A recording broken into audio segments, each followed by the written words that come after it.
বুদ্ধি হয়ে গেছে, গাছ ভর্তি আম বল। চিন্তা করুন, এইভাবে দেখুন প্রত্যেকটা গাছেতেই এরকম আম একদম ভর্তি হয়ে যাচ্ছে, বোলও ভর্তি হয়ে আছে। তো এই আম এবছরে যেভাবে ফলন হয়েছে, আর সজনে ফুল থেকে আরম্ভ করে আর একেবারে সেই সঙ্গে সঙ্গে যে মশার যে উপদ্রব, একেবারে শহর থেকে একদম গ্রাম পর্যন্ত এই ব্যাপারটা এখানকার মানুষদের কি তাদের যে অভিজ্ঞতা, সে অভিজ্ঞতার নিরিখে তাদের সঙ্গে একটু কথা বলে আসুন। আসুন, চলে আসুন। আমাদের সামনে এখানে এসছেন, দেখুন, গোবর্ধনপুরের প্রবীণ মানুষ, এই রামবাবু এবং নারায়ণবাবু। এনারা সমস্ত 70-এর কাছাকাছি সব বয়স হয়ে যাচ্ছে। তো এনারা যেটা বলছেন যে এবছরে তো আম বা সজনে, আম সজনে আর এবং এই যে মশার যে প্রাদুর্ভাব, হ্যাঁ, তাতে কি মনে হচ্ছে? এটা আপনাদের কি মনে হচ্ছে অভিজ্ঞতা? যে একটা মানে বড় ধরনের একটা ঝড়ের একটা সংকেত। সে কি মানে কথা? বুলবুল আমফান ইয়াস এরকম যে বড় ঝড় হয়েছে, হ্যাঁ, সে সময় এরকম প্রাদুর্ভাব দেখা গিয়েছিল। তা আপনারা আর তো এই যে আবহাওয়া- দেখা গেছে, হ্যাঁ হ্যাঁ এতেও মনে হয় একটা ঝড় হবে। তারপর এবছর তো ছোটখাটো ঝড় হ্যাঁ। হয়নি, তবে বড় ঝড়ের আশঙ্কা অবশ্যই আছে। তা আপনারা তো আবহাওয়াবিদ নন, না, কোনো সায়েন্টিস্ট নন, কিছু নন। না। তো আপনাদের মানে প্রাকৃতিক নিয়মে আমরা আমাদের এই দীর্ঘদিন অভিজ্ঞতার দেখতে দেখতে অভিজ্ঞতার উপরেই হ্যাঁ। বলা আর কি এগুলো। আপনি তো নদীতেও দেখেছেন, হ্যাঁ, অবশ্যই তো। সবটাই আপনার অনুভব। এরকম ঝড় যদি একটু কমে যায় মানে যদি সংখ্যায় কম হয়ে যায়, হুম। শেষের দিকে এই চৈত্র বৈশাখ মাসের দিকে যে ঝড়টা হয় সে প্রচণ্ড গতিবেগ সম্পন্ন এবং প্রচণ্ড ঝড় হয়। তাতে করে মনে হচ্ছে কি আবার কি ঝড়ের সংকেত, অশনি অবশ্যই। সংকেত? হ্যাঁ, আমাদের আমাদের অশনি সংকেত একটা। আমাদের দৃঢ় বিশ্বাস অবশ্যই বড় ঝড় হবে। তার নদী বাঁধের অবস্থা বা গাছ নদী বান্ধব নেই, সেটাও নেই। ও, তো এবছর তো অবশ্যই ভাসতে হবে মানে ব্যাপক হারে ভাসতে হবে। আচ্ছা তো যাই হোক, এখন যতক্ষণ আজ টিকে রাখতে হবে তো, আচ্ছা আচ্ছা। মানে এগুলোকে দেখে দেখে তার সঙ্গে যে মোকাবিলা করা, ঝড়ের সঙ্গে যে মোকাবিলা করা, হ্যাঁ। বা হ্যাঁ, আশা করি আমরা মোকাবিলা করতে পারবো। তবু বলি না, ঈশ্বরের ক্ষয় যখন কি করে ঈশ্বর সেই জানে। আপনার বাড়ি তো আমার একেবারে বাড়ি একবারে নদীর গর্ভে। হুম।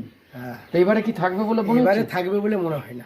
ঝড় আসবেই। ঝড় আসবে। অবশ্যই। তাহলে ঝড়ের অশনি সংকেত দিলেন কিন্তু এখানকার দুজন ভূমিপুত্র, গোবর্ধনপুর পাথর প্রতিবাদ। এবার দেখুন যে সেই দুর্যোগের চিত্রগুলোকে আমরা দেখাবো, যেভাবে এখান থেকে ইয়াস গেছে, আমফান আমফান গেছে, গেছে, হ্যাঁ, বুলবুল বুলবুল গেছে। এবং সে আয়লা 2009 থেকে গেছে, সেগুলো চিত্র আপনাদের দেখাবো। দুর্যোগ সেই গোবর্ধনপুরের শেষ সীমানায় বঙ্গোপসাগরের উপকূলে।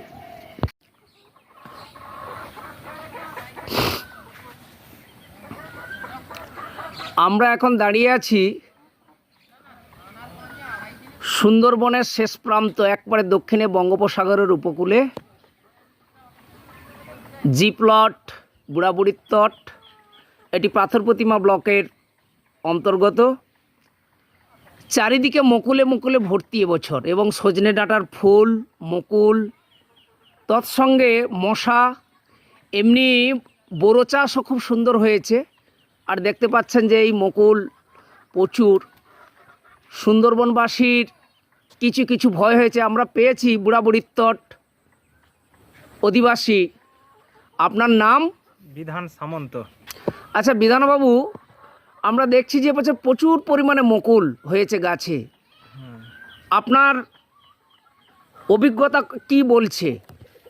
আমার অভিজ্ঞতা বলছে এবছর যে হারে আমের মুকুল এসেছে, আমরা খনার বচনে শুনেছি আম আনে বান আর তেঁতুলে আনে ধান। সেই রকম আমরাও একটু খুব আশঙ্কায় আছি। এবছর হয়তো ঝড় ঝঞ্ঝাট খুব হলে হতে পারে, আগের মতো আমফান গেছে, ইয়াস গেছে, বুলবুল গেছে, সেইগুলোর একটা ভয় থাকছে।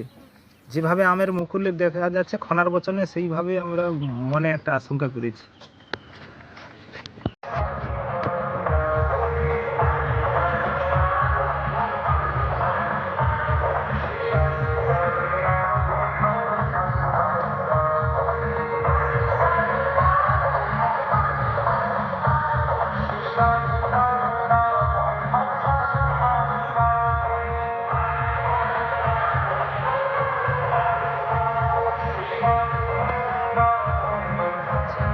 আমরা পেয়ে গেছি।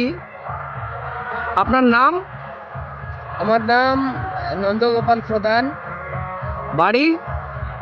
আমি বাড়ি হচ্ছে আমার পাথর প্রতিমা ব্লকের শেষ প্রান্ত, জি প্লট অঞ্চলের বুড়াবুড়ির তট অন্তর্গত মাছের পাড়া। আচ্ছা নন্দবাবু, এবছর দেখছি প্রচুর পরিমাণে আমের মুকুল হ্যাঁ, এবং সজনে ডাঁটারও সজনে ফুলও দেখছি। শুনেছি আপনাদের সুন্দরবনে প্রচুর পরিমাণে মশারও উৎপাত। প্রচুর করে মশা। হ্যাঁ আপনার এই আমের মুকুল দেখে আপনার কেমন মনে হচ্ছে কেমন? না, আমরা আমাদের এই অল্প বয়সে আমাদের বাপ কাকা দাদুদের মুখে শুনে এসেছি যে প্রকৃতির কিছু খেয়ালিপনায় আমাদের যথেষ্ট ক্ষতি হয়েছে, পরবর্তীতে আমরা ক্ষতির সম্মুখীন। যেমন বুলবুল, আমফান, আয়লা এসব যখন হয় তার আগের মুহূর্তেও দেখা গেছে প্রকৃতিতে এইভাবে আমের গাছে আমের মুকুল হতে, সজনে গাছের ফুল হতে, তারপরে